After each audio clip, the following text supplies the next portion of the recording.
to my channel. Today I was going through some articles that I wrote in high school and I decided it would be a cool video idea if I incorporate some of those into my channel. So today we're going to go through two articles that I wrote when I was in high school. Now, high school didn't seem so long ago for me until I started reading these. So hopefully you'll get a few laughs. A lot of them are super cringy, but I'm probably going to do like a couple videos of these. There aren't that many. I think there's like under 10 or so. So we're going to get right into that. The first article I'm going to read is introducing myself as a staff writer, and the second one is talking about homecoming. So here we go. The name's Kelsey Garvey. I enjoy the presence of people who don't require me to crane my neck as far back as my 5-foot skeleton will allow, aka short people. Although the presence of towering guardians will be accepted as long as I am not made into an armrest. As you may know, my ever-aging soul, yes, ever-aging, I'm a senior just waiting for them to tack on citizen, contains an interesting sense of humor that I hope to incorporate into the newspaper this year.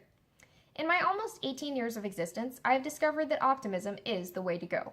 Unless, of course, the grocery store runs out of your favorite kind of Pop-Tarts, at which point you will be entitled to a typical Walmart toddler tantrum. The kind where you see a child rolling on the floor in a puddle of their own drool because they haven't yet learned how to ball conservatively, holding a lollipop or toy their parent refuses to purchase for them.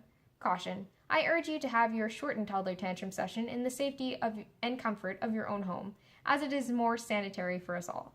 Okay, I think the funniest thing about this article is the fact that I basically said nothing about myself except that I'm 5 feet tall, I like hanging out with short people, and I'm optimistic. This article was supposed to be about me, like introducing me to the school, but like you read this article and it's just like kind of nothing, like, you know what I'm saying? My sense of humor has kind of changed just a tad. All right, moving on to Article 2. There are a lot of names in this article, so to keep everyone's confidentiality, I'm going to try to abbreviate them on the fly, so you might hear like a little bit of a delay in me reading it, but I'm gonna do it anyway. Here we go. Prior to our high school's homecoming event, students could be heard conversing in the halls, some secretly, others loudly stating their homecoming agenda. I think it's going to be awesome, and awesome is awesome in my opinion. It's going to be better than the bonfire, stated sophomore M, who stayed optimistic towards the event. However, others took the views of sophomore K. It's dirty. People are so nasty at homecoming. It's a twerk fest, and formulated negative opinions. On September 28, 2013, cars lined the student parking lot and roundabout contrary to their otherwise nightly absence. You could see Chancellor students and guests gathered outside the band in semi-formal gowns and tuxes awaiting their dates and chatting with fellow peers. The moon, artificial lights, and those of cars dropping off sweetly dressed females and neatly groomed males illuminated their uncommonly striking figures as they prepared to dabble in the art of dancing. Once inside, lines were formed, males on the left, females on the right, each awaiting the ticket master's approval. The gentlemen's line dwindled quickly, often confusing the young men entering into thinking there was only one line, which resulted in them joining the oversized line of the ladies.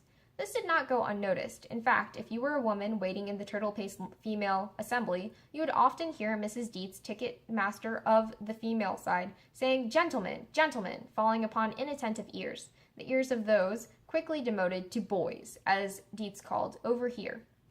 After getting past the first stage, students were shuffled in and scanned by metal detectors before reuniting with their student dates and unfortunate guest dates, which had already gone through the process and had to awkwardly wait plastered to the wall in foreign surroundings.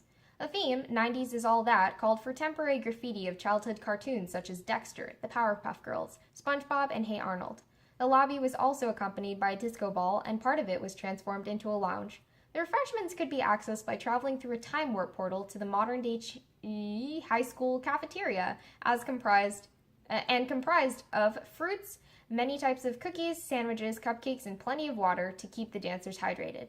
As for the dancing, there wasn't much of it early on. Groups of students gathered around one of the recently repainted support beams, their ears listening intently for the DJ to transition from the 90s to 2013. When this happened, the dancing begun.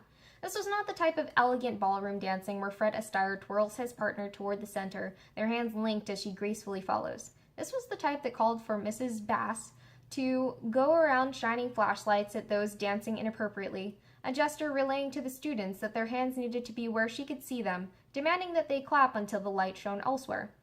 Some teachers, administrators, and officers were present to assist Mrs. Bass in keeping the night PG-13. Couples seen kissing were tapped on the shoulder and given the look. Their faces reflecting, "We started from the bottom, now we're here." Only in this case, here was Mrs. Bass's radar. Bail was set at 30 seconds of self-imposed embarrassment. Not all students were targeted by flashlights and shoulder taps. Some dove into the swim's grand finale from the 60s and held their noses as they pretended to sink into the ocean, while others shuffled their feet to the rhythms. Overall, our school's homecoming for the 2013-2014 school year was considered a success by many. Awkward waits and posted bails aside, it's safe to say both opinions could be considered partially valid. However, perhaps the most valid opinion prior to the homecoming event was stated by Junior NS. "I think it's going to be like anything else in school. It's what you make it."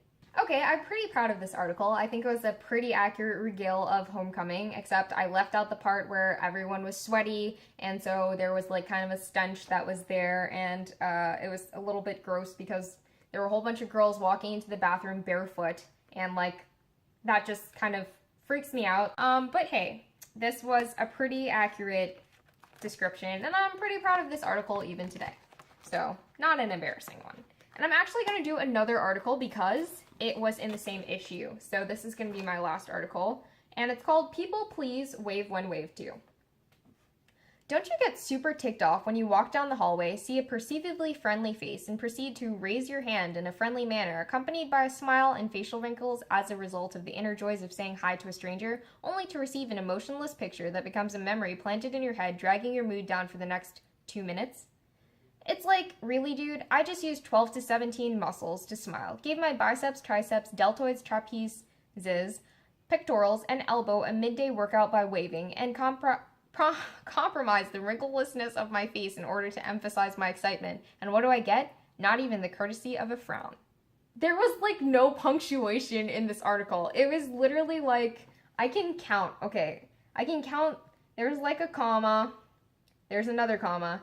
Okay, and there's a question mark. So that's like, I'm here in the article already, and this is all one sentence.